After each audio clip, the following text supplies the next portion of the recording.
Welcome to SuperTalk Outdoors, where every single Monday at lunchtime we celebrate the world-class outdoors of the state of Mississippi, because I like to say this every week. We're the capital of the outdoors in America. From a beautiful Mississippi Gulf Coast today, I looked out over the water this morning.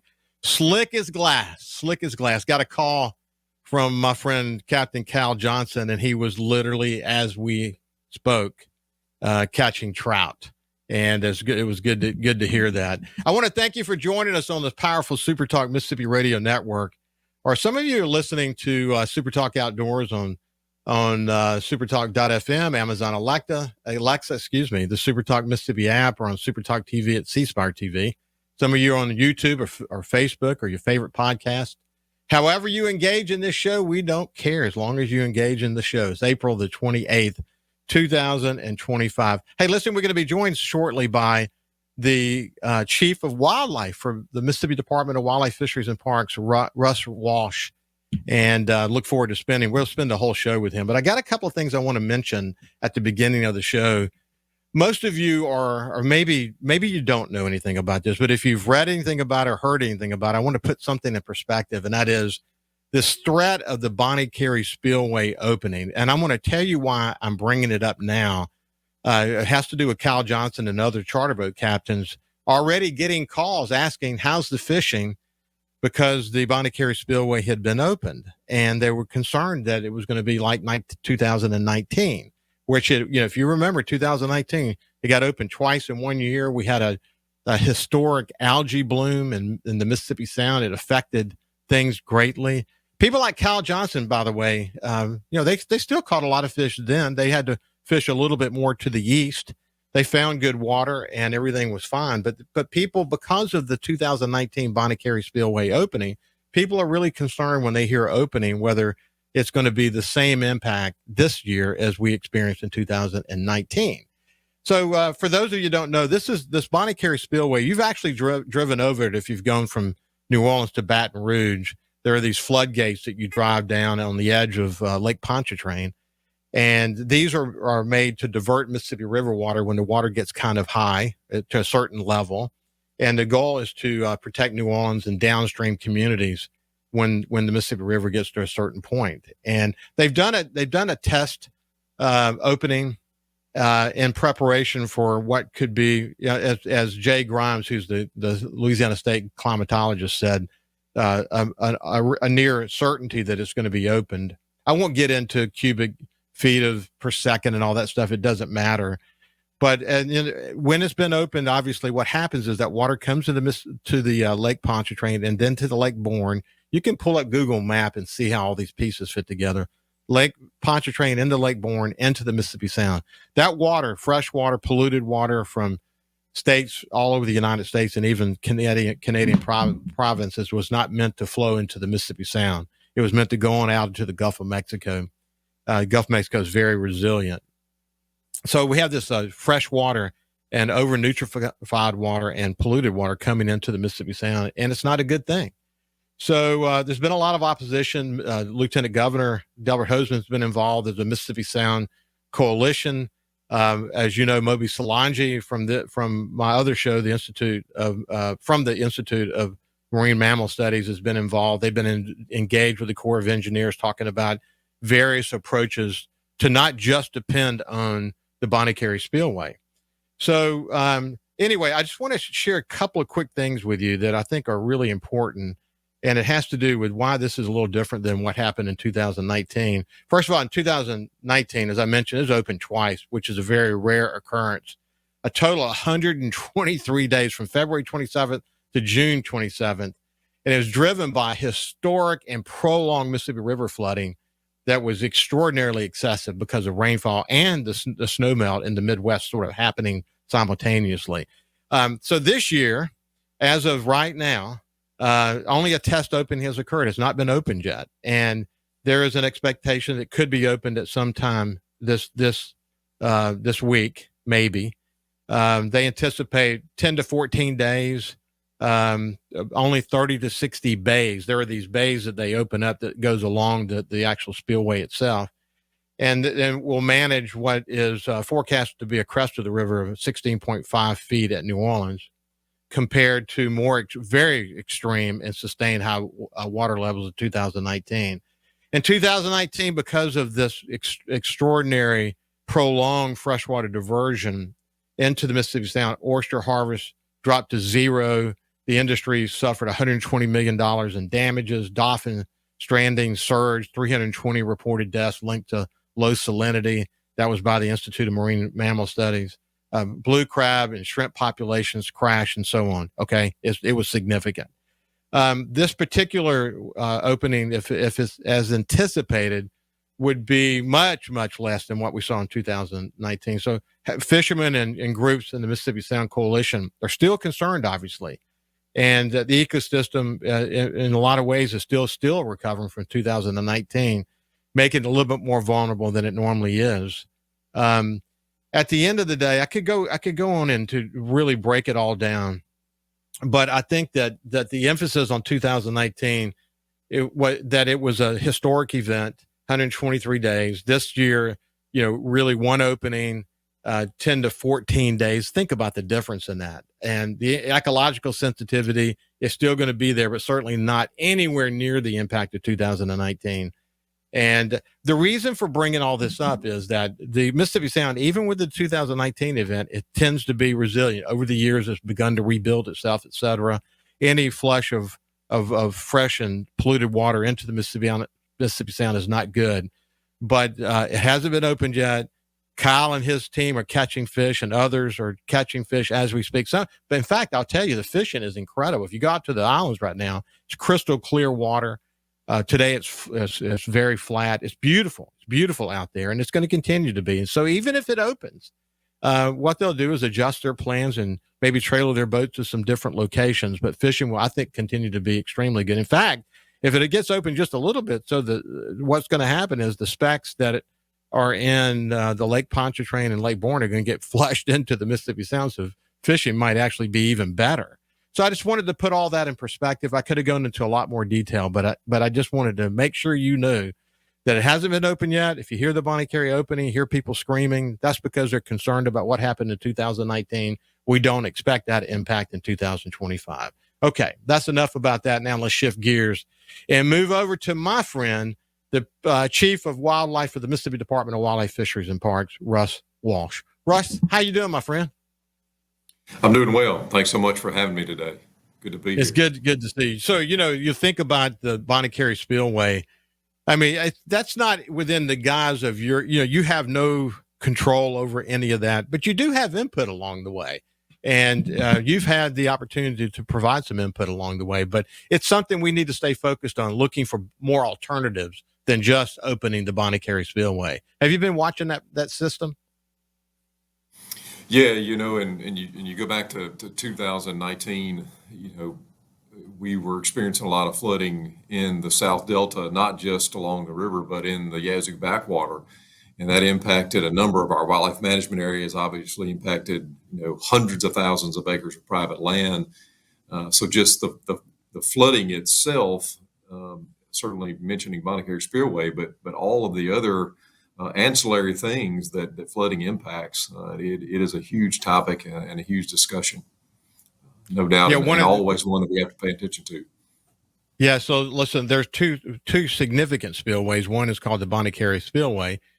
One is a little further up called the Maganza Spillway, and it's really an important one. But there's a lot of concern, actually, because if you come down from Baton Rouge, there's a turn in the Mississippi River, then it comes back down, eventually getting to the Bonnet Carré Spillway. There's some concern, actually, that opening the Maganza will create a potential problem. And certainly those who are going to get the fresh water and the polluted water, that's part of it for sure. But what if that spillway were to get undermined because the Mississippi River just naturally wants to change direction, and the global impact of the Mississippi River changing direction because of a failure of the Maganza, I can't explain how significant that would be. It would be a big deal. But you're no stranger to the Mississippi River wanting to change its patterns over the years, are you? No, again, it's such a large and complex system, and you think about all of the oxbow lakes that we have access to today because the river has changed course over hundreds of thousands, or thousands of years. So it provides a lot of recreational opportunity, but certainly a force that to be reckoned with. Yeah, it really is. Listen, we're visiting with Russ Walsh. He's the director of wildlife. He's head of wildlife, chief of wildlife, as the formal name for his position for the Mississippi Department of Wildlife, Fisheries, and Parks. You know his folks. They join me regularly on this show. When we come back, we'll talk a little bit more about what he does, and we'll just kind of give you a sense of his span of control and the passion he has for what he's doing. And then we'll talk about various issues that they're working on these days. But when we come back, we'll continue our conversation with Russ Walsh. We'll see you after this. Welcome back to Super Talk Outdoors from the beautiful Mississippi Gulf Coast today. As mentioned, I looked outside and the water was slick as glass. And I got a call, as I mentioned, from Captain Kyle Johnson, and he was catching speckled trout as we speak. Fishing in coastal Mississippi right now is off the charts good. It really is. Hey, listen, I wanted to say, are you looking to purchase your perfect piece of hunting property, upgrade your farm equipment, or have you been dreaming of owning your slice of heaven out in the country? Look no further than Mississippi Land Bank for your financing needs. For more than 100 years, farming families and landowners in North Mississippi have turned to Mississippi Land Bank for all kinds of financial solutions, whether it's for land, equipment, or livestock. For more information, visit Mississippi Land Bank, mslandbank.com, or go by and see one of their friendly staff at any of their offices. Mississippi Land Bank, just thrilled to have them as a sponsor of Super Talk Outdoors. By the way, talking about if you're looking for your perfect piece of land, my friends use Mississippi Land Bank to purchase a piece of property adjacent to some land that I lease up in the Mississippi Delta. And man, they're thrilled. And in fact, we're going up this weekend to do some work there. So good stuff. Now let's get back to my friend Russ Walsh. He's the chief of wildlife for the Department of Wildlife, Fisheries, and Parks. Good stuff. So Russ, you've got a really big job. You got a lot that you have to say grace over. And for anyone who watches the monthly commission meetings, they can clearly see the role that you have. And but for people who have not heard us talk before and don't really have a clear understanding of what you do, why don't you kind of give them a frame for your responsibilities? Sure. And again, thanks so much for having me. And you briefly mentioned earlier the staff that have been on with you in the past. And I would absolutely put any of them up here any day to talk, because they certainly are more interesting and do a lot of really good stuff versus myself. But I do appreciate the opportunity to visit with you. Ricky, I'm just an old country boy from Avian County, and I grew up hunting and fishing, and the opportunity to work for the State Wildlife Agency doing what we do, it literally is, for me, is a dream come true. And it takes a lot of time to go through all of the stuff that we do, not only as an agency, but certainly as a wildlife bureau. And the 90 plus staff that we have, the work that they do every single day it's impressive, it's monumental, and it just never ceases to amaze me when I being the administrator and looking at all of the the paperwork and all of that stuff, the amount of work that we do, it really is impressive. But, in the agency, and again, you've had our staff on, you've had other staff, and you've spent a lot of time around the agency, and we certainly do a lot of stuff. But in the Wildlife Bureau, our mission in life is ultimately, wildlife conservation, and that is the science, that is the research, that is the management. That all of that is wrapped up into our bureau. And so we have our wildlife management area program, 53 WMAs across the state, hundreds of thousands of acres that we're tasked with overseeing and managing. And that's not just, the wildlife aspect. That's the infrastructure, managing the roads and the buildings and, the waterfowl impoundments or whatever it may be. That's managing the habitat, that's managing the infrastructure. On top of, again, managing that land base for the wildlife that we love. And I know you've had our private land staff on. We have a broad reach into the private lands arena in Mississippi. 80+% of the state is privately owned. So that's really where conservation, the crux of conservation is on our private lands in Mississippi. And so we have a tremendous private land staff that go out every day to meet with private landowners to talk about their objectives, and help move them along with meeting those objectives, whether it's turkey, quail, deer, whatever it may be. And then we have, our other programs, the black bear program. I know you've had Anthony on before, and Houston Havens and our waterfowl program, and Andrew Arnett and alligators, and of course our whitetail deer program. We're tasked with monitoring those populations, and again doing research and looking at how those populations are doing, what those species are doing, how we can better manage them, if we need to make changes to our season structure. So in any given day, we are doing so many different things, but ultimately at the end of the day, we have a group of individuals, men and women, that are passionate about what they do, and ultimately they want to impact conservation in a positive way. So I'm so very fortunate and blessed to be here and to work alongside these men and women every day to do the good work that we do. And again, that's a very, very quick rundown, but there's so much more that goes into it. It's so significant. You think about the amount of public land, not just through the WMAs that you mentioned, but also you just think about other public land, like for the U.S. Forest Service, for example, Shannon Collardi and the work that group does. Mississippi is really, really unique. Someone said on my show in the last couple of years, said that it's a rare situation in the world that you can sit somewhere, anywhere, and be maybe 10 minutes away from being able to put your feet on public land where you can enjoy it for any number of uses, whether it's fishing in freshwater lakes or hiking on trails or hunting, whatever the season might be. It's very special.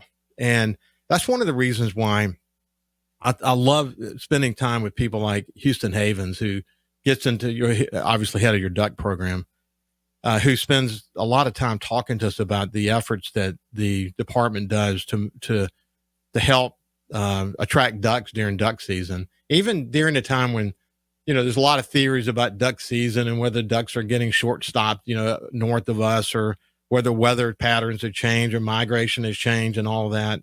Those debates will continue. But you think about the work that you guys are doing on public land to really enhance duck hunting during the duck season. And in fact, your work is so darn popular that you've had to get creative about how you manage the demand.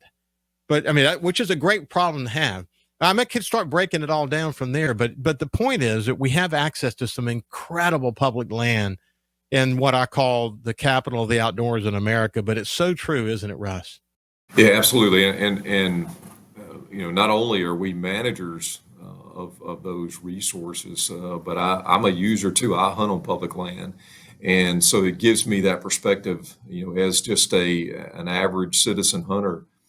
As I go out on our public lands and either whether it's I'm there in the field with our staff talking about an issue, or if I'm there as a hunter, I can see it from both perspectives. And so, absolutely, you're correct. There's public land all across the state. There's great access. And we are very fortunate in Mississippi to have the public land base that we do. And you're right. We do face that challenge of, because we have the hunters that we do, and we have I hate to say demand, but that's really what it is, the demand for those resources. We do have to monitor that, because ultimately our task is to make sure those resources are not overutilized or expended beyond what they can handle. So whether it's draw hunts or whatever it may be, we're always looking at making sure that we're balancing the need for the public land and the opportunity for hunters and anglers to utilize that public resource, but at the same time ensuring that our resources are there for generations to come. I have 3 children of my own, so I certainly have to think about those things as well. Listen, I had the opportunity to write the foreword to Haley Barber's book, America's Storm, Leading Through Hurricane Katrina. And one of the things I put in that forward was a quote from Haley Barbour in a special session that we had after Hurricane Katrina, a really important special session. Lots of important things happened after that. His leadership, incidentally, was absolutely incredible. But one of the things he said was, the work that we're doing is for our kids and our kids' kids. And then he asked a really important question. He said, what will our kids and our kids' kids say of us? Will they say that we got it? When you really think about that statement, man, that's a generational legacy statement. But it's true, man. I mean, anyone who doesn't appreciate that conservation and wildlife management and public land management and all the things that you guys are involved in certainly enable us to be able to enjoy this next hunting season, whatever that might be. But more importantly, it allows us to manage a resource in a way that gives us the chance to be able to show it to our kids and our kids' kids long after we're dead and gone. And what will they say of us? Will they say we got it? That's why when people push back on the department, I get it. Some people don't like government overreach and all these things. But the fact is, if we did not manage wildlife appropriately, and that's both on private land and public land, we would not be able to enjoy what we have today. And we would not have any confidence whatsoever that what we're passing to our kids and our kids' kids is something that they will say that we got it. And that's one of the reasons I love doing this show. You said it best just then, Russ, and I can't say how important what you guys do. How important it really is.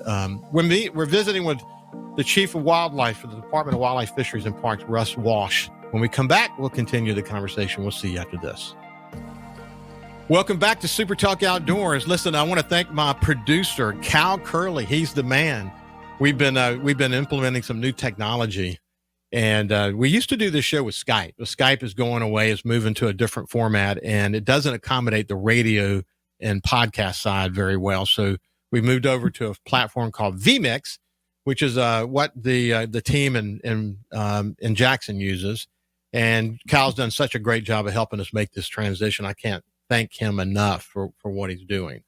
Now let's get back to our conversation with Russ Walsh. He's the Chief of Wildlife for the Mississippi Department of Wildlife, Fisheries, and Parks. I want to give you a chance, Russ. When we went to break, I was just mentioning this really inspirational point that Haley Barbour made after Katrina. What will our kids and our kids' kids say of us? Will they say we got it? Same thing is true for conservation and wildlife management. And that's what motivates you. I didn't want to have said all that and not give you a chance to respond to it. Yeah, certainly. I 100% agree that, a huge part of our legacy is what we pass on to our children. My dad is, grew up in Amite County, grew up hunting and fishing. And my brother and myself, we were very young. He took us into the woods and took us fishing and passed on that. My dad is about to be 77 years old, and my dad still buys a hunting license to this day because he gets it. My dad remembers when there were not any deer. He remembers when it was a big deal to see a deer track. And, he saw conservation literally in action. He was witness to the return of the deer population. He was witness to, some of the tail end of the turkey restocking days. And so, he watched it all happen through the course, of his time. And so, in today, he still loves to hunt. He still loves to fish. But a big part of what my dad enjoys is working on, some of our land back home in Amite County, and making sure that it is in good shape. And he, now he has grandkids, and he loves watching his grandkids enjoy being in the outdoors and hunting on the same patch of land that he raised my brother and I on.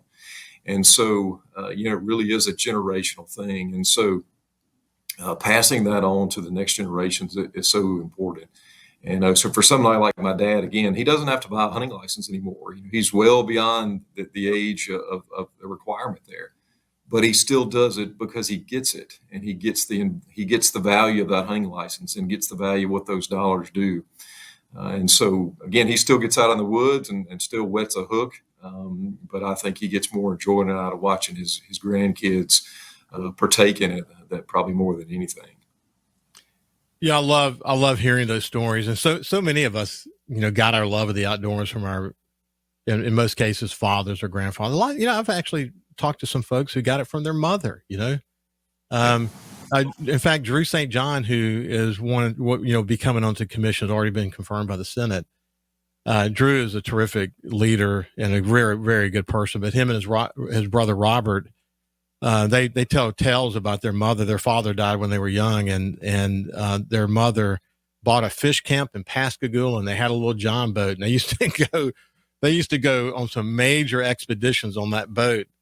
But he tells the story of how that really saved them. And it's just great hearing them tell the stories. But their mother had the vision to be able to know to do that. That's so cool. But listen, I think of Russ. I found my dad when he was 44 years old. I was only 21, but if I had, and I often think about him. I do often think about him, and I feel it's maybe kind of a divine intervention of some sort that I feel his presence. I feel like he's a guardian angel over me. I can name many, many moments when I just literally felt my father's presence, but oftentimes that presence is felt in the outdoors, and him teaching me. I remember going squirrel hunting with him with a Sweet 16 single shot, Winchester shotgun, and fishing. Loved to fish. All the great moments we had together. And now that I have kids and have taught them a love of the outdoors, and now have 4 grandkids and teaching them a love of the outdoors. It's such a beautiful generational thing that we're involved with. So thanks for sharing that story. You're lucky to have your father still. You know that, don't you? Yeah, absolutely. I feel blessed every day. And my mom too. You were talking about Drew St. John's mother. And my mother, she never hunted or anything like that, but she was always very supportive of all that we wanted to do in the outdoors, and probably to get my brother and I out of the house too. Yeah, I'm with you there, man. Hey, listen, you mentioned whitetail deer. I spent a lot of time on the show focusing on whitetail deer. I think William McKinley and that team are some of the best in the country. You know that already.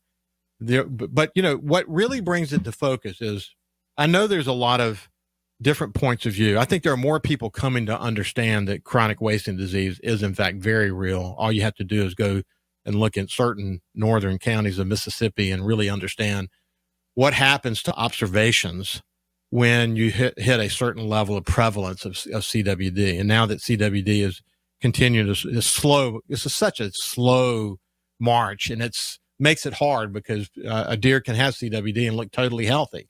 And it makes it hard for people to really buy into the fact that we've got a problem. But once prevalence hits a certain level, you begin to see with your own eyes. You don't see as many, in some cases, don't see any mature deer. It's a problem for Mississippi. Our goal has got to be to slow the spread down so that we can give science a chance to catch up. That's the way I talk about it, because there's not a current cure. But I do believe that as we continue to work together, all of the states working together, developing this central database, we're sharing data and all of this. If Mississippi can get county-specific harvest data, I think we'll get that in the next legislative session. I know that our leaders in the House and Senate are going to be really focused on that next year. But I watch William McKinley and the way he represents Mississippi at these meetings, and then brings back the information to a wide variety of people, the commission, this show. And I'm so impressed that the humble leadership that William and that team bring to the table. But it's, this whitetail deer is a great story in Mississippi, but we've got to be smart about how we manage things like chronic wasting disease going forward. I know you think about this a lot, don't you? Yeah, absolutely. And Ricky, I remember the day that the call came from Iowa about our first positive. I had no kidding, I had a sticky note on my computer at the time. And the note to myself was, what if we find CWD? I'm always thinking, okay, how will we respond? What will be our measures? And when that call came that day, that question became very real. And so you're right. We do have to do all that we can. We have to take the measures and the approaches that we can today to ensure, again, that our resources are around for future generations. And Ricky, I've said this multiple times. I want my children to look at me one day and say, Dad, did you do all you could do for CWD? And I want Yeah. to be able to tell them yes. I don't want to look at them and go, well, I wish we'd have done this, or I wish we'd have done that. I want to look at them and say, yes, we left it all on the field. And you're 100% correct. I mean, it is a significant resource issue, and we really have to look it in the face and today take the measures that we can, so that 10, 20 years down the road, because it is a slow moving disease, and because there is so much we're still learning about it, and there's new information all of the time, we do need the science to catch up. But until that day, we've got to do what we can as a state wildlife agency to ensure those resources are around. And, I said this to the commission several months ago in a presentation we kind of gave to them about the Wildlife Bureau. And, I liken it to the conservation challenges that we've faced in the past, whether it's, alligators or turkeys or deer. We faced significant conservation challenges for those species in the past, but we rose to that occasion. And I think CWD is the same way. We can rise to the occasion. We can address it just like we have other conservation challenges. We've just got to have the fortitude and the stomach to do it, and we've got to realize that it's not. This is not about big government. It's not about money. It's not about overreach in any form or fashion. This is about doing right by the resource, and this is a conservation challenge that we have to address. And you talked about harvest reporting. Harvest reporting is a critical component of this, and you're a businessman and you've been around business for a long time, and I liken harvest reporting to this. This is simply about inventory. If you're in the retail business, you live and die by inventory, and harvest reporting is nothing but keeping up with the inventory so that we can do our jobs and ensure that the resources are around for future generations. And it's not a new thing. We've got harvest reporting here on the Mississippi Gulf Coast. You've got harvest reporting in other species. It's not nothing new about this. We just need to do it. That's right. I think we've got to continue to focus on chronic wasting disease. For people who didn't watch the show that I did with William McKinley and Bronson Strickland, I would really encourage you to go find that on YouTube or on Facebook. In fact, we'll post it at the Facebook site so you can see it at the SuperTalk Outdoors Facebook page. We get into things like Ted Nugent and what he said, and more recently, he's actually acknowledging that it's real. So anyway, we'll come back and finish up our conversation with Russ Walsh after this. Welcome back to Super Talk Outdoors. I'm enjoying visiting today with the Chief of Wildlife for the Mississippi Department of Wildlife, Fisheries, and Parks, Russ Walsh. And we're covering a lot of ground today. We meant to. We'll get together more often. We were just visiting during the break that we enjoy visiting. But since Russ has so much responsibility across a lot of different areas, it's a great opportunity for us to talk about what's the latest. Two more things I want to make sure we talk about. One is, I mentioned Adam Butler, but we got the turkey stamp through the Mississippi legislature.